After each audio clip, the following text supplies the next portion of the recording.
Lifeline clinical laboratory अत्याधुनिक machinery युक्त computerised व मान्यता प्राप्त लॅबोरेटरी, अल्प दरात रक्त, लघवी, थुंकी व सर्व प्रकारच्या तपासणीचे विश्वसनीय केंद्र। आमचा पत्ता गोकुळ नगरी रोड, डॉक्टर जपे हॉस्पिटल शेजारी, तालुका कोपरगाव। संपर्क क्रमांक 80 07 80 76 58 व 82 75 38 86 48। नुकतीच राज्य शासनाने महिलांसाठी मुख्यमंत्री माझी लाडकी बहीण योजनेची घोषणा केली आहे। या योजनेतून वय वर्ष 21 ते 60 दरम्यानच्या पात्र महिलांना शासनाकडून दरमहा 1500 रुपये दिले जाणार आहे। या योजनेसाठी अर्ज दाखल करण्यासाठी 1 जुलै पासून सुरुवात झाली आहे। या योजनेच्या लाभासाठी महाराष्ट्र रहिवासी दाखला, उत्पन्न दाखल्यासह अन्य कागदपत्रे आवश्यक आहे। सदर कागदपत्रांची जुळवाजुळव करण्यासाठी महिलांसह पुरुष मंडळी हातातील सर्व कामे सोडून तहसील कार्यालय, तलाठी कार्यालय, सेतू कार्यालयात मोठी गर्दी करताना दिसत आहे। यावेळी विविध कार्यालयांबाहेर महिलांनी मोठ्या रांगा लावल्याचे चित्र आहे। अनेक ठिकाणी महिलांमध्ये रांगेतील जागेवरून नंबरावरून वाद झाल्याचे पाहावयास मिळत आहे। योजनेसाठी लागणाऱ्या कागदपत्रांची जुळवाजुळव करताना महिलांना मोठी वणवण करावी लागत आहे। यात अशिक्षित महिलांना अनेक अडचणींचा सामना करावा लागत आहे। त्यांच्याकडे कागदपत्रांची पुरेशी उपलब्धता नसल्यामुळे त्यांना वणवण करत भटकावे लागत आहे। खास करून अशिक्षित महिलांकडे जन्म दाखला, शाळेचा दाखला नसल्यामुळे अधिवास प्रमाणपत्र काढताना मोठ्या अडचणी येत आहे। अनेक ठिकाणी महिलांकडून फॉर्म भरण्यासाठी 20 रुपयांपासून 50 रुपयांपर्यंत पैशांची मागणी होत आहे, तर डोमेसाइलसाठी 200 ते 300 रुपयांपर्यंत मागणी होत आहे। या पैशांच्या भुर्दंडासह नागरिकांचा वेळही खर्च होत आहे। महिलांना येणाऱ्या अडीअडचणींचा विचार करून, खास करून अशिक्षित महिलांना येणाऱ्या अडचणी जाणून घेऊन प्रशासनाने योग्य नियोजन करून या लाडक्या बहिणींच्या अडीअडचणी दूर करून त्यांना दिलासा देणे गरजेचे बनले आहे। यावेळी महिलांसह सेतू चालकांनी त्यांना येणाऱ्या अडीअडचणींचा पाढा माध्यमांसमोर वाचला आहे। आकांक्षा पोटे, सरकारने जी योजना आखली आहे लाडकी बहीण योजना, त्याच्या अंतर्गत मला बोलायचं आहे। त्यांनी जी योजना काढली ती एकदम व्यवस्थित काढली आहे, पण खूप त्रास होतोय आम्हाला। मी दोन तासापासून इथं उभी आहे लाईनीत। तर त्यांनी जे डॉक्युमेंट्स आहे ते कसे करायचे, काय करायचे, त्याच्यासाठी एक जागा दिली पाहिजे किंवा एक ऑफिस तयार केलं पाहिजे की जे करून नागरिकांना किंवा आपल्या मुलींना त्रास झाला नाही पाहिजे।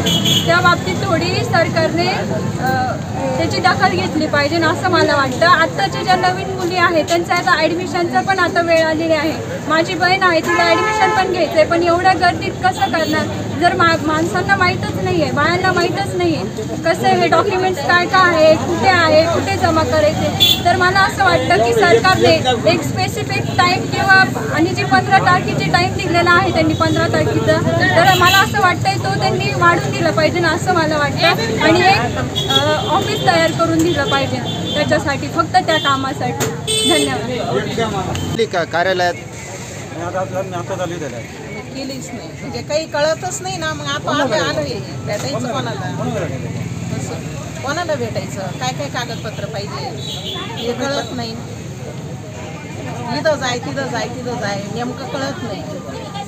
आणि त्यांनी ते पण सांगितले की आता जर लग्न झाले तर ती योजना माहेरी भेटेल किंवा सासरी भेटेल। आता माहेरचे नावं तर इकडेच लागलेले, अजून तिकडे ट्रान्सफर नाही झाले आणि 15 तारखेची डेट दिली, तोपर्यंत सगळं नाही मॅनेज होणार असं तरी मला आणि उत्पन्न दाखलं लगेच द्यायला पण नाही येणार।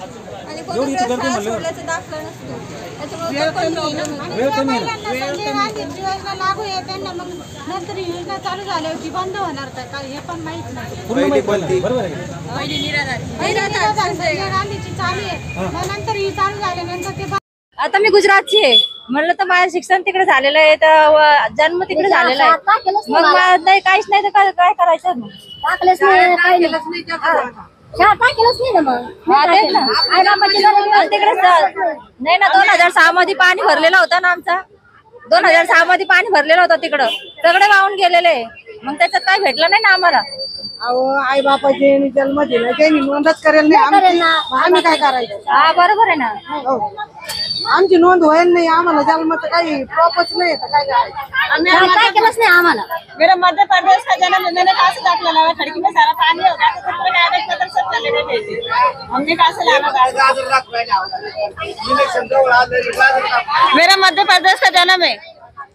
अभी दाखला है नहीं मेरे कने आया था दाखला, मैंने लाई थी दाखला, लेकिन खिड़की में पूरा पानी बह गया था, तो पूरा दाखले की सब चले गए, घर में से बह गए हमारे वाले। तो है नहीं दाखला, तो कहाँ से लाना हमने? शाळा टाकेलच नाही, शाळा आई बापाची गरिबी होते, शाळा टाकेलच नाही, टाकेलच नाही शाळा। लाडकी बहीण योजनेसाठी नाही झालेले, प्रत्येक ठिकाणी पैसे मागू राहिले, ते डोमा साईडचे 300 रुपये म्हणून राहिले।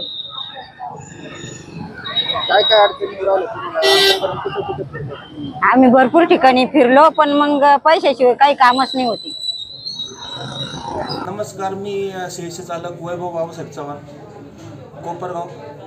तरी नागरिकांच्या आता वेळोवेळी आता काल परवा शासनाने जी योजना राबवली, घोषणा केली का माझी लाडकी बहीण योजना, ह्या योजनेचे संबंधित जे लोक येत आहे ऑफिसला विचारणा करताय, त्यांना उत्पन्न दाखला मिळतोय, परंतु डोमेसाईलसाठी जी शासनाने किंवा शासनाच्या तरतुदीनुसार डोमेसाईलसाठी जे कागदपत्र लागतं आहे, कारण की काही जे महिला आहे त्यांच्याकडे डोमेसाईलसाठी जन्म दाखला नाही व ते काही महिला शिकलेल्या नाही, अशिक्षित आहे, त्या शिकलेल्या न शिकलेल्या महिलांसाठी काहीतरी शासनाने पूर्तता करावी व त्याला काहीतरी पर्यायी व्यवस्था म्हणून काहीतरी वेगळे काहीतरी कागदपत्र हे करावे किंवा मग प्रतिज्ञापत्र जोडून त्यावर डोमेसाईल महिलांना देण्यात यावे, ही माझी एक विनंती आहे।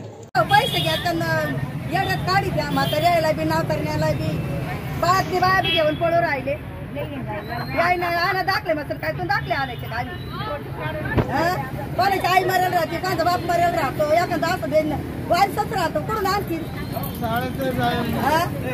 करा आमकडे करा, कोणी 50 घेतात, कोणी 100 घेतात, कोणी 2 रुपयाच्या ठिकाणी 10 रुपये घेतात। आज माझ्यापाशी महिला बसलेल्या आहे, काही महिलांच्याकडे शाळेचे दाखले नाही, तर काहीकडे जन्मतारखेचे दाखले नाहीये, तर ह्या महिलांना रहिवासी प्रमाणपत्र तहसीलदार कसे काय देणार आणि त्यांची कुचंबना होऊ राहिली। त्याचप्रमाणे आता काही ठिकाणी बरेचसे पैसे घेतात लोक, ते पण ते थोडंसं कंट्रोल झालं पाहिजे। शेतवाले सुद्धा त्याचप्रमाणे पैसे घेत चालतात।